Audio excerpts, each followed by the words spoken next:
आज आपण फक्कड, दाटसर आणि मसालेदार गवती चहा कसा बनवायचा ते बघणार आहोत. गवती चहा फक्त चवीलाच उत्कृष्ट लागत नाही, तर त्याचे अनेक फायदे सुद्धा आहेत. त्यात पावसाळा सुरू झाला आहे, त्यामुळे सर्दी, पडसे, ताप यांसारखे आजार सुरू होतात. रोगप्रतिकारक शक्ती कमी होते. अशा वेळेस गवती चहा उपयुक्त ठरतो. फक्त गवती चहा कसा बनवायचा हे बघणार नाही आहोत आपण या व्हिडिओमध्ये. तर चहाचा मसाला कसा बनवायचा ते सुद्धा दाखवणार आहे. चला तर मग वेळ न घालवता लगेचच पाहूया मसालेदार गवती चहा कसा बनवायचा. नमस्कार, मी प्रेषिताच किचनमध्ये तुम्हा सर्वांचे पुन्हा एकदा खूप खूप स्वागत करते. सर्वप्रथम आपण चहाचा मसाला कसा बनवायचा ते बघणार आहोत. त्यासाठी गॅसवर मी एक कढई ठेवली आहे. त्यामध्ये 2 मोठे चमचे भरून हिरवी वेलची घालायची आहे. हिरव्या वेलचीमध्ये जळजळ कमी करण्याचे गुणधर्म असतात. त्यामुळे ज्यांना चहा प्यायल्यामुळे ॲसिडिटी होते अशा व्यक्तींनी हिरवी वेलचीचा आवर्जून चहामध्ये उपयोग केला पाहिजे. त्यामुळे आपण 2 चमचे इथे हिरवी वेलची घातली आहे. त्यानंतर 1 चमचा भरून लवंग घालायची आहे. 1 टीस्पून लवंग इथे मी वापरले आहे, म्हणजे 1 छोटा चमचा.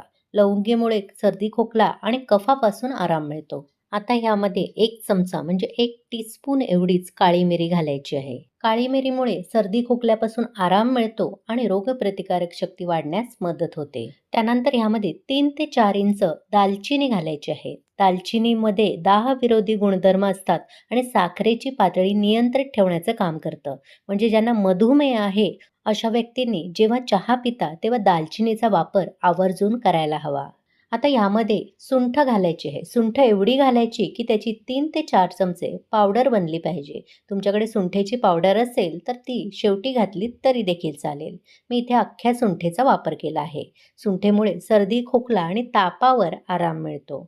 आणि सर्वात शेवटी ह्यामध्ये 1 जायफळ मी घालणार आहे. जायफळ सुद्धा अँटीबॅक्टेरियल ते अँटी फंगल गुणधर्म असतात. रोगप्रतिकारक शक्ती वाढवतं, सर्दी खोकल्यापासून आराम मिळतो, झोप शांत लागते, तणाव दूर होतो आणि साखरेची पातळी नियंत्रणात ठेवण्याचं काम करतं.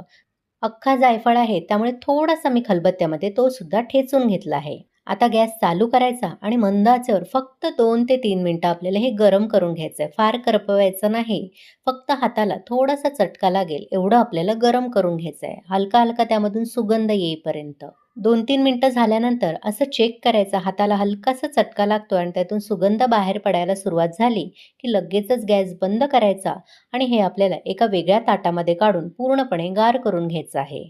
भाजलेले सर्व जिन्नस गार झाले आहेत. आता एक मिक्सरचं भांडं घ्यायचं आणि त्यामध्ये हे भाजलेले जिन्नस घालायचे आणि बारीक पूड करायची. फार अगदी बारीक पूड करायची नाही, थोडीशी भरड पावडर ठेवायची. हे बघा इथे मी कशी भरड करून घेतली आहे, तशीच तुम्हाला देखील भरड पावडर करायची आहे. कारण फार जर बारीक पावडर तुम्ही केली तर चहामध्ये जेव्हा ती आपण घालू तेव्हा ती चहामध्ये तळाला खाली बसू शकते.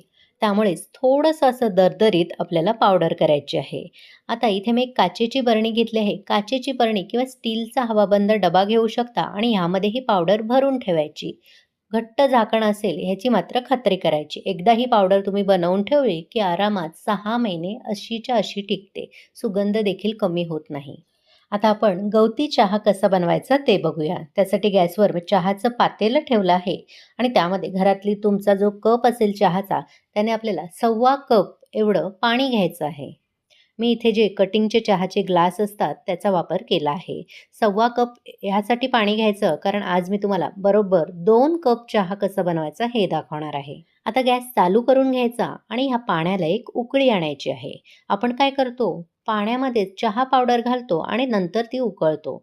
पण तसं करायचं नाही. ज्यांना ॲसिडिटीचा त्रास होतो चहामुळे, त्यांना जर आधीच चहा पावडर टाकली तर त्यामुळे होतो. त्यामुळे पहिल्यांदा आपल्याला पाण्याला उकळी आणायची आहे आणि पाण्याला एकदा उकळी आली की ह्यामध्ये 2 कप चहासाठी मी इथे 2 छोटे चमचे भरून चहा पावडर घालणार आहे. आता यामध्ये आपल्या चहाचा मुख्य घटक तो म्हणजे गवती चहा घालायचा आहे.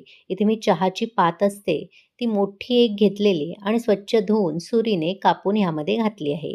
आता ह्यामध्ये अर्धा इंच आलं मी किसून घालणार आहे. आज मी कडक मसालेदार चहा तुम्हाला दाखवते त्यामुळे आलं सुद्धा मी किसून घातलं आहे. आता एखादी पळी घ्यायची आणि हे सर्व आपल्याला व्यवस्थित असं एकजीव करून घ्यायचं आहे आणि एखाद मिनटं आपल्याला ह्याला उकळी आणायची आहे.